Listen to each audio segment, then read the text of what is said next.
साथ संघ में काम करने का भी इतना बड़ा लगभग 70-75 वर्षों का जो आपका अनुभव है, उस दौर में अलग तरह की चुनौतियां थी, अलग तरह से काम होता था। आज के इस दौर में आपने तो चूंकि आप खुद साक्षी हैं, बहुत लाइफ भी बहुत फास्ट हो गई है। उसका भी उदाहरण, हाँ, तो उसका उस संदर्भ में क्या कहना चाहेंगे? एक जवान जो हमारा सबऑर्डिनेट है, वो हमारे एक कहने पर, एक आज्ञा पर अपना जीवन देने के लिए तैयार होता है। क्यों? कभी सोचा है किसी ने? केवल इसलिए कि वो ये सोचता है कि ये साहब जो मेरा बोल रहा है वो मेरे लाभ के लिए है ये। तो मैं अब हमेशा उनको ये कहता था कि तुम ये देखो कि मैं तुम्हारा लाभ क्या कर सकता हूँ। मुझे तुम्हारा नुकसान करने में 5 मिनट लगेंगे जी, मगर तुम्हारा लाभ करने के लिए मुझे 1 महीना 5-6 महीने, साल लग सकता है। तो कहता हाँ साहब, अब हम कोई गलती ऐसा काम नहीं करेंगे जो आप कहे कि तुमने ये गलती काम किया है। ये भी प्रोत्साहन कहाँ से मिलता है?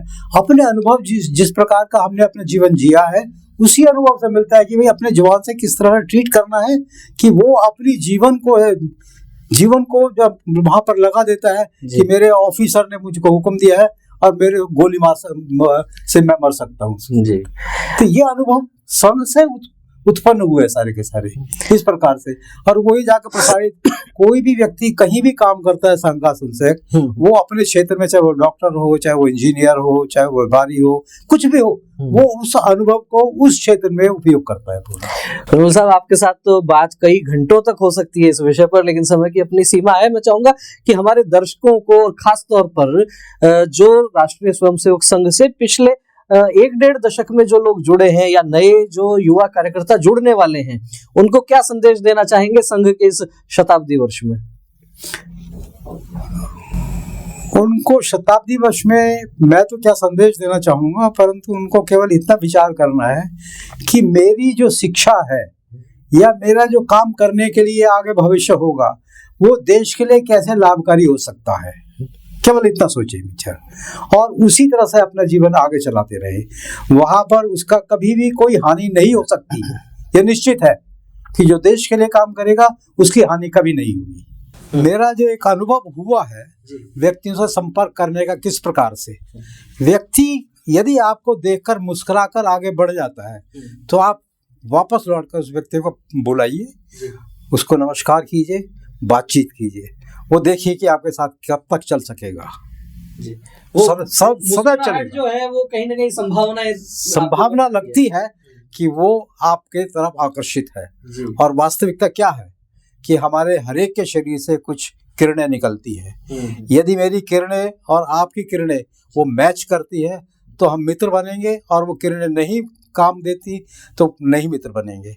इसका आपको साइंटिफिक मैं आपका एक्सपेरिमेंट बता देता हूँ।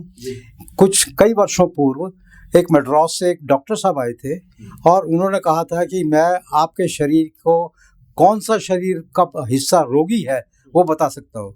तो उन्होंने स्क्रीन ऐसे खड़ा किया और उस पर जैसे मेरी पत्नी को लिया, मेरी पत्नी के हाथ में, और उन्होंने रॉड लगाई और वो इधर जहाँ पर रेड रॉड स्क्रीन पर लाइट आती थी तो इसका मतलब वो रोगी है, वो पोर्शन, और जो ब्लू लाइट आएगी वो रोगी नहीं है।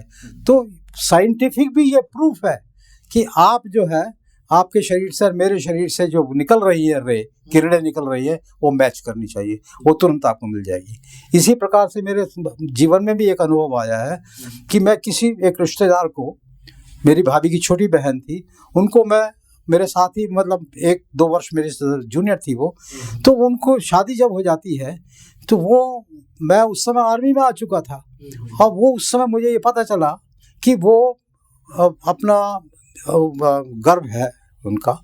तो मैंने उनको, अपनी बहन को लिखा कि भाई इस तरह से उसका इस समय होना है, डिलीवरी होनी है, उसकी क्या है। उसी दिन उसकी लड़की की स्वर्गवास हो गया। मतलब मेरे तरंगे उसकी वहां से मेरे स्ट्राइक की कि भाई उसका हाल मैं पूछूं। टेलीपैथी जो है शब्द चलता है, साइंटिफिक चीज है ये। बिल्कुल। एक मैंने पुस्तक पढ़ी है इसके विषय में भी, एक डॉक्टर लॉब संगरापा हुए हैं चाइना के, नहीं तिब्बत के, उन्होंने लिखा है ये टेलीपैथी के बारे में। और उन्होंने ये भी लिखा है कि मैं अपने जन्म में कहा अगले अगले जन्म कहाँ लूँगा ये भी मुझे पता चल सकता है। और वो उस पुस्तक में सारा उन्होंने उदाहरण दिया है। सो ये सारी की सारी जो हम शरीर से बोल रहा हूँ, किस उत्साह से बोल रहा हूँ, क्यों बोल रहा हूँ, ये बहुत साइंटिफिक बात है। ये कोई ऐसे छोटी बात नहीं है। हर एक व्यक्ति इस प्रकार से अपने आप को एक्सप्रेस नहीं कर सकता। ठीक है। जो अपने ये मस्तिष्क का उसका सेट है और जो उसका हृदय में तरंगे उठ रही है वो इस प्रकार पॉजिटिव रहेंगी तो वो बोल सकेगा।